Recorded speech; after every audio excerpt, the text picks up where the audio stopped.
नागेन्द्रहाराय त्रिलोचनाय भस्माङ्गरागाय महेश्वराय नित्याय शुद्धाय दिगम्बराय तस्मै नकाराय नमः शिवाय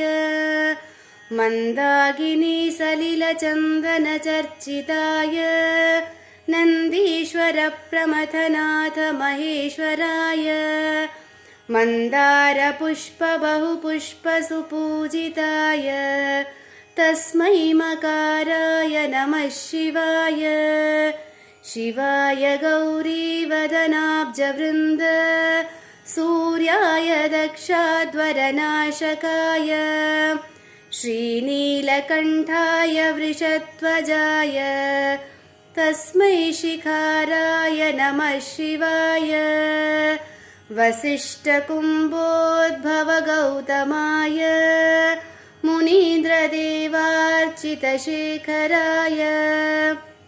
चन्द्रार्कवैश्वानरलोचनाय तस्मै वकाराय नमः शिवाय यज्ञस्वरूपाय जठाधराय पिनाकहस्ताय सनातनाय दिव्याय देवाय दिगम्बराय तस्मै यकाराय नमः शिवाय पञ्चाक्षरम् इदं पुण्यं यः पठेत् शिवसन्निधौ शिवलोकमवाप्नोति शिवेन सह मोदते।